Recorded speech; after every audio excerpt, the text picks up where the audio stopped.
What is up, everybody? Pixelbit here, and today I'm going to be talking about something interesting. The new Call of Duty game, Call of Duty Advanced Warfare. So yeah, stick around till the end. I will show the trailer of Advanced Warfare. So here's what we know so far about Advanced Warfare. It is not going to be made by Treyarch or Infinity Ward. It's going to be made by Sledgehammer Games. Yeah, so we're going to see how that plays out and see if it's any good or not. And if it is, then I will be actually pretty surprised because, yeah, I'm used to Call of Duty being made by Treyarch and Infinity Ward, so we will see how that plays out. So far, what we know right now, the release date is, in fact, November 4th in America. So November 4th in America. And so it's going to be coming to the Xbox One, PS4, PC, Xbox 360, PS3, and there is no word on the Wii U or any other Nintendo platforms, which is most likely it's only going to be on the Wii U if it is going to be on anything. Enemy SATCOM spotted. So, yeah, so we will see about the Wii U being made for it. Yeah, I don't believe they did Ghost for the Wii U, but so let's pray for those Wii U players. But most of the Wii U players, like Mario and stuff, I do own a Wii U. So, anyways, all right. So the latest entry of Activision's blockbuster Call of Duty series was. Well, it's obviously Call of Duty Advanced Warfare, and it was announced it was like last week, and so yeah, so it was announced last week, and not much has been heard about it. They only released a trailer. You know, I kind of like the trailer because it's not like a Call of Duty Black Ops trailer, Black Ops 2, because they only showed, or not Black Ops 2, Ghost trailer, because all they did was show the guy pulling his mask down, was the first trailer. So, yeah, so I thought the trailer was pretty cool, and the main villain in the game is actually a character from a show called House of Cards on Netflix. It's a Netflix show, so if you've ever seen it, then, yeah, so you know who I'm talking about. But it's Kevin Spacey, who is the main villain in the game, and he will be playing. Let me check real quick. So he will be playing as Jonathan Irons. Okay, I couldn't find the name. So that's his name, and he owns a private military company called Atlas Corporation. So yeah, so that's so that's interesting. That's something new. It's not whatever it was in Black Ops or Ghosts. I know Ghost was just Ghosts. They were Ghosts.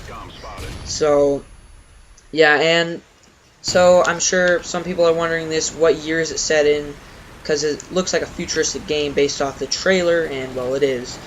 The game is set in 2054, so that's a long time from now. Yeah, so it's gonna be a lot more futuristic than Black Ops 2. And I don't know how I'm gonna like that. I kind of like the older games, like how it's all modern and stuff, like war, like now. It's like the war that's going on right now. It's I definitely thought that was cool, but I'm sure this is gonna be really cool. But honestly, they're copying Titanfall. That's all I'm saying. They are. If you watch the trailer, I will show it to you in the end. Yeah, they're like climbing walls and stuff, and I don't know if they have like a jetpack thing or like a double jump. I didn't remember. But yeah, I guess we will find out in the trailer. So you play the main character, Private Mitchell, and I'm sure you don't care about this, but he's voiced by Troy Baker. Just thought I'd bring that up. Oh, and actually, Troy Baker was in The Last of Us and BioShock Infinite. He was Joel in The Last of Us, and BioShock Infinite, he was Booker, I guess. And he was in Batman Arkham Origins, and he was the Joker, so... Oh boy, he's the Joker. Wonder how he's gonna sound. Let's see... Okay, so apparently on this website that I'm reading right now, that I just got this information from, Mitchell only speaks during cutscenes, never during gameplay. So that's probably not a good thing. I mean, pretty much like that's how you kind of get through the game.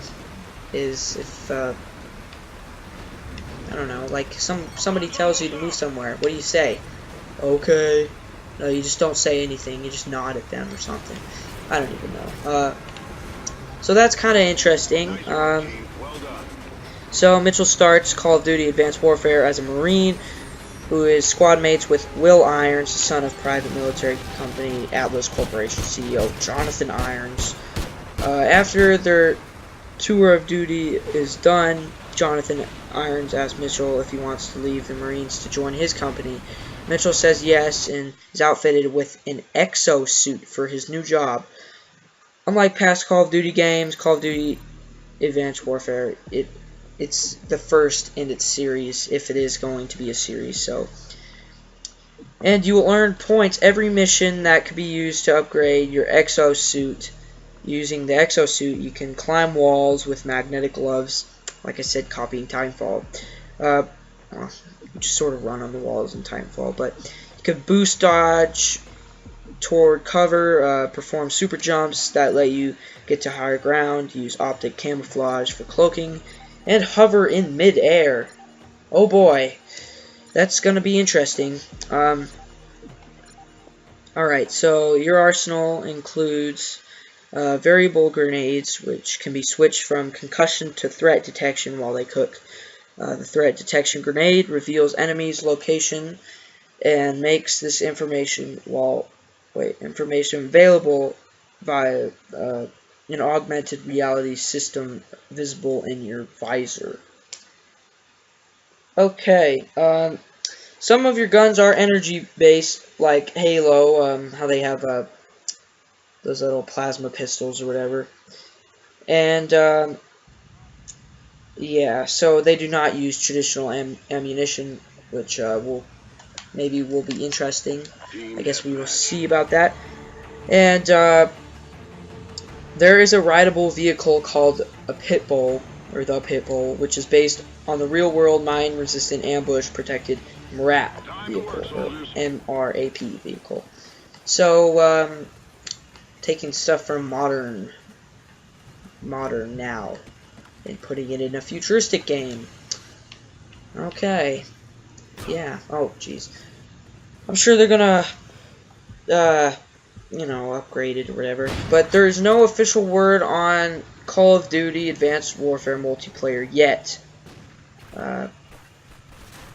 Some guy, I guess, who's working on the game says you could probably imagine the possibilities of a lot of stuff you saw in single player and how it would apply online. And so Activision also says it is absolutely committed to supporting esports. Alright. So according to Activision, they also say this is going to be the best Call of Duty game ever. So what they think, they might be pushing it a little bit there. I guess we will have to wait until, I guess, probably August, like they did with Ghosts, and show multiplayer, if they're even going to do multiplayer, which is highly, highly likely they will. Don't worry, people, they will. And if I'm wrong, well then, I hate Sledgehammer games. So, yeah, and that's basically it. So, I guess we will see how this game plays out. Oh, jeez. Sorry, I'm trying to look at the stuff I put down.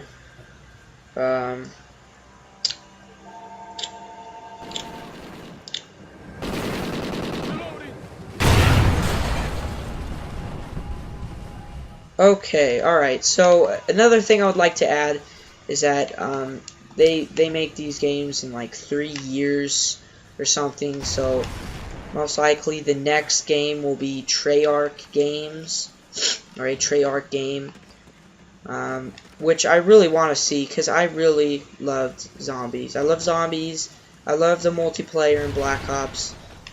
It was just so good, so good.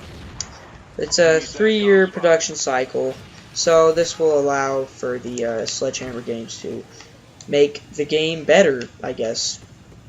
Make it add touch-ups, which they probably don't even need to, because pretty much every Call of Duty game is the exact same. So, yeah, well, that's basically it. I hope you enjoyed. I will show the trailer right now, so I will not talk after the trailer, so... Anyways, here's the trailer, Pixelbit out.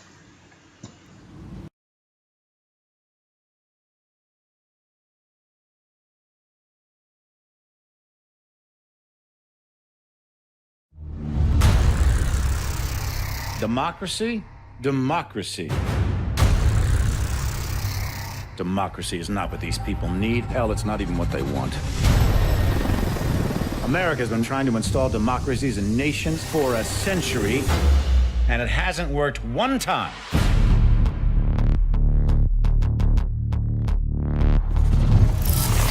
These countries don't have the most basic building blocks to support a democracy. Little things like we ought to be tolerant of those who disagree with us. We ought to be tolerant of those who worship a different god than us. That a journalist ought to be able to disagree with the president. And you think that you can just march into these countries based on some fundamentalist religious principles, drop a few bombs, topple a dictator, and start a democracy?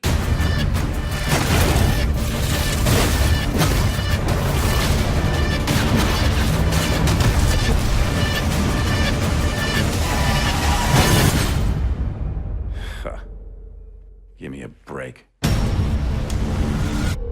People don't want freedom.